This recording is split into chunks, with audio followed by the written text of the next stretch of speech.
Welcome to King Says So, a channel that advocates for one Africa, one land, one Africa, one language, one Africa, one currency, one Africa, one army. I wish to witness Africans all around the world united as one in our lifetime. Enjoy. At White Knot Technologies, we specialize in bags, embroidery, branded wear, and screen printing. We provide the finest quality for affordable price and fast turnaround time. We make sure you'll be satisfied with your order. Visit us at 18 Fisher Avenue, Epping. What's up, ladies and gentlemen? It's your boy King053, Mr. Easy Imali Enengi, and we're back at it again with another one. And this time I'm doing a reaction on Nelson Chamisa's respond to Zach announcing President Mnangagwa as the winning candidate for the national elections in Zimbabwe.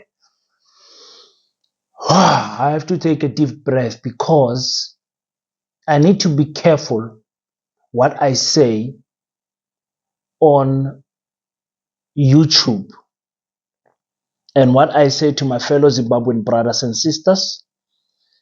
And it is sometimes easy to talk when you are not facing the situation. And then because of us content creators, some of us are far from the situation. We can talk all of these brave things, but in the natural reality of things, it is not possible for what we wish for us to get it. What am I talking about? First, before I tell you what I'm talking about, I want us to listen to a small clip. I have only 2 clips for you guys from Nelson Chamisa's response to the results of the elections, and it got me worried. It got me worried. If you know this channel, we understand how to read body language. We understand how to read facial expression. We understand how to read voice tone. In this channel, we know how to read people. We don't want to even go to the 4th one where we analyze you spiritually. If we need to, we can go there. But the first 3 ones, the body language, your facial expressions, the tone of your voice, and the choice of what you say, the choice of the words you're using, tells us a lot about how you are feeling. So let's listen first to what Mr. Chamisa said. Where people don't exercise their vote. In fact, in Mashonaland Central, I was getting testimonies that people were saying, we did not vote. It was not an election. It was a coercion. So we are still waiting for an election. This one, we're just coerced to vote for ZANU-PF. So it is important that whoever is to sit on the throne of government in this country is aligned in legitimacy. And this can only be achieved through respecting what the people voted for, even in an unfree and unfair election such as this one. But more importantly, we want to resolve permanently, comprehensively, and eloquently the problem of disputed elections in Zimbabwe. Until we resolve this issue, we will continue to have a vicious cycle of disputed elections. But for us to be able to move forward, we need to find a permanent answer to electoral reforms going forward, so that elections mean peace. Elections mean credibility. Elections mean legitimacy. As we speak, elections mean war. Elections mean intimidation. That cannot be a civilized affair. That cannot be a civilized expectation. We went into this election conscious of the electoral environment process, particularly the flawed nature of our electoral process. And we're very fine with that. We made a conscious decision. We knew that we're going into a flawed process. We're jumping into a sewer pond. And we knew that we would not come out there without smelling. Yes, we are smelling, but we never budgeted for this kind of smell that we have taken, particularly the announcement of a false result. We had a flawed voter registration process, a flawed delimitation process, we had a flawed nomination process, the double candidates and the first concept, we had a flawed voters' flow. We also had a flawed adherence to the law in terms of affixing the voters' roll onto a polling station. We went into the election without all those. We had a flawed ballot. We had a flawed printing of the ballot paper. Can you imagine? People waiting to cast their ballot and they're being told that the ballot paper is being printed. It's in the printing press and wait for it. As it comes, it's still hot. You're supposed to vote. It has never happened. It shows you how shambolic the process was. It was a flawed electoral environment. There was a flawed electoral environment in the sense that there was widespread, particularly in the urban areas, in some parts of the rural areas, widespread suppression of the vote, inflation of the vote, manipulation of the vote, but in rural areas, widespread intimidation of the voters. Why would you need a poll survey at a polling station on a polling day? Now, I was waiting in high expectations and very big interest to what Nelson is going to say. Remember, we got into this situation knowing that we might not win. And I will ask you guys to excuse me again. Sometimes I will speak as if I'm a Zimbabwean. I told you guys you are in a Pan-Africanist channel. So according to me, there's no borders. Africa is one country with many places around, many places where people stay. And I believe that Africa should have one president. I believe that my Zimbabwean brothers are neighbors in my country, and of which we are. That country is named Africa. So I always speak as if I'm from Uganda. I'm from. I always put myself in the situation of Burkina Faso, Nigeria, Botswana, Lesotho, Zambia, Namibia, everywhere, Ethiopia. I speak as if I'm from there because it affects us here in Africa, all of us. So now, we all knew that this election, honestly, is not going to be free and fair. And as the political party, Triple C also knew that the chances of this election being free and fair are very slim because of who took over. I don't expect Nelson Chamisa to come and tell us things we know. You must not tell us that Mnangagwa stole the elections from Mugabe in 2008. We know that. You must not tell us that he removed Mugabe in 2017. We know that. You must not tell us that he stole the elections on 2018. We know that. You must not tell us that he planned again a perfect execution of stealing election in 2023. We know that. So, because you knew that, why wasn't there a succession plan? What is the succession plan? You understand what I'm saying? I'm going to say this, Zimbabweans, brothers and sisters, look at me in the eyes. Look at me in the eyes and listen to me when I'm telling you this. Go in the comment section and tell me if I'm right or wrong after what I'm going to say now. You cannot go to war with a general who is willing to live for you but not willing to die for you. Let's leave you alone. You cannot go to a war with a general who has a dream he's willing to live for but does not have the heart to die for the dream. So it is wrong for any one of us to suggest that Zimbabweans must take arms and fight the Zimbabwean government. With leader? If Julius Malema was in Zimbabwe, I was going to say, you guys have a leader, follow him, because I know he was going to fight. He was going to be in the front line. But here you have a situation where you have a pastor lawyer who is too... And when I say too kind, you guys must not take me weak, because I made a video about Zimbabwean men. I said Zimbabwean men are the kindest, Zimbabwean people in general, kindest people you can get. But in my analyzation of that, I did not mean weak, because I believe even a kind man, a soft-spoken man, when you push them enough in the corner, they're going to retaliate at some point in time. But not Zimbabweans. Zimbabweans, where are we? Why are we like this? We can't go to war with Nelson Chamisa. No, he's not willing to die for the cause of unseating Mnangagwa. We're not built from the same cloth.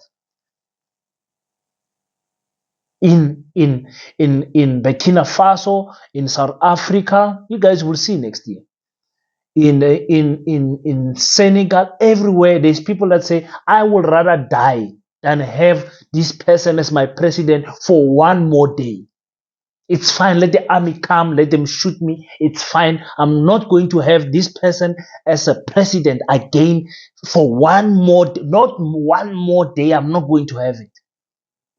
But it takes a leader with a strategic mind, a militant mind, because we see all the coups that took over, the Jupiters that took over in Mali, that took over in Abraham in Burkina Faso, that took over in Niger. Those are serious army people, army generals that could take over the country. What are we expecting from Zimbabwe? What are we expecting from Zimbabwean people? There is no leader in Zimbabwe brave enough with two balls, brave enough to die for the cause of removing Mnangagwa. There isn't. Mnangagwa is so relaxed. You're speaking about going to court, you're speaking about complaining, there is nothing you can do. Listen to him when he says there will be change in Zimbabwe. Let's just listen to this one final clip before I make my final conclusion. There is going to be change in Zimbabwe. Whether ZANU-PF people want it or not, it's not going to be easy, but there shall be change. We will not wait for 5 years. There has to be change now. And we are going to lead in making sure that change comes to Zimbabwe. We put a full stop to this madness. Whatever it takes, we must provide leadership. Mr. Mnangagwa knows that he has performed a coup since 2008, a coup on the ballot. 2017, a coup on the elected leader. 2018, a coup on the ballot. He has repeated again, 2023, a coup on the ballot. You can't survive this for far too many times. This time, no further. We've drawn a line in the sand. We will not allow you to abuse people. You are not the last Zimbabwean. You are not the only Zimbabwean. We are all Zimbabweans. We all count. We all matter. And we will make sure we take our stand and we defend democracy. Of course, as I have said, the next steps in the light of the above, it is clear that we are rejecting the election as a sham, the result. The process itself, with this, in line with what the SADC observers have said. We reject this sham result and flawed process based on the disputed figures. We have our V11s. I'd asked our teams to bring those V11s. I'm not so sure if they're here so that you would see them. We have brought V11s from across the whole country. And those V11s are going to be the basis of our assertion. We have won this election. We are in the lead. We are even surprised why Mr. Mnangagwa has been declared, the leader, because he's not. Now, going back to the body language, going back to the facial expression, going back to the tone of the voice, of which in this channel we analyze. Nelson Chamisa is not at the enough is enough point where Zimbabwean people are. Where Zimbabwean people are in Kimberley, in South Africa, we say heartful. It's an African word meaning their ass is full. Basically, is direct translation. But it means people can't take it anymore. Shit is about to happen. When you're at that point where you say enough is enough. He is not at that point. He wants to be politically correct. He wants to be because he knows prison is waiting for him should he step left or right. ZANU-PF is ready to use the police and the army to arrest Nelson. They've done it before. They've done it before with other leaders that went against them, especially this crocodile Mnangagwa guy. Pure evil. People, you don't understand. You can't go against a crocodile with a dog. A small dog. You want to go against a crocodile. You need a jaguar. A jaguar hunts crocodiles. Not a domestic dog that is used to being fed food. Zimbabwean people, some of you registered and never went to your country to go and vote because you knew this was going to happen. I have to blame you also. You're making me angry also. But in making me angry, I do understand because the situation has proven us right. There is no difference in going there and voting anymore. These people must be. How old is Mnangagwa? 80 years old. He'll be 85 years old by the time by the time he finish his term. Africans, we must stand up and say no leader above the age of 75, which is very old. Let's take it to 70. 70 is your last term. If you are 70, you can get 5 more years, then you are 75. That's it. You can't be a president in Africa above that age. What is this old Madalas doing in parliament? Do you guys understand what I'm trying to say to you? Let's bring it back. Let's bring it back. I'm going to do a reaction. I did screen grab your reactions to I asked you guys to tell me how you feel about the elections. I'll probably do that tomorrow. Yeah, we're doing Zimbabwe the whole week. I've been neglecting other topics because Zimbabwe is so close to my heart. I apologize for that. Zimbabwean people are very close to my heart. Whew. So I'll come back and do other topics. Please bear with me, Africans. Please bear with me. Let's sort out this Zimbabwean issue first before we move on, because things are happening in Niger. It's crazy in Niger what is happening there. They even gave the ambassador of France 24 hours to leave the country. But anyway, I'm saying that to say this: Zimbabweans, you don't have a militant-minded leader for you guys to go to war with Mnangagwa. We don't have. As Zimbabweans, we don't have a militant-minded leader with a strategy. Because if they were militant enough, these people, they would have required help from Russia a long time ago, or other countries, to arm them secretly, so and make sure, because Zimbabwean borders, you can pay anyone there. Anything can get in and get out of the Zimbabwean and South African border. From the South African side, anything can come and go that side. Can get serious military firearms. You should have prepared to go to war, meaning you should have gathered that strategy and the machinery you need to go to war. Because the Zimbabwean army is not that big. It's really not that big, and they are not that armed to a point where you can't unseat them. They are not. It's just like Namibia, the population is too low. Zambia, okay, Zambia is a little bit better, but Mozambique, I mean, the whole country, we're counting only a few million people. So Botswana, few million people.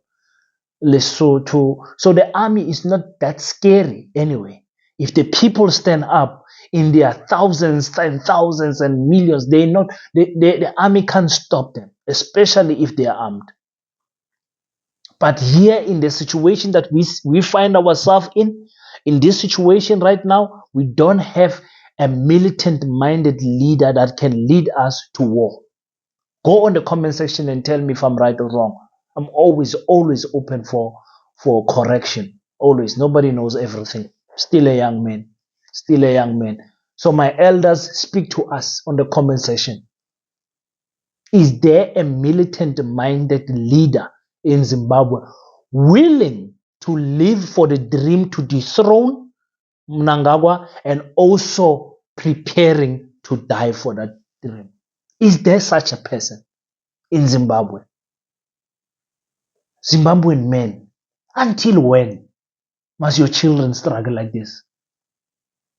Hey, Zimbabwean men, until when must our women cross the border to South Africa and other neighboring countries for a better life because we men don't have balls? Until when?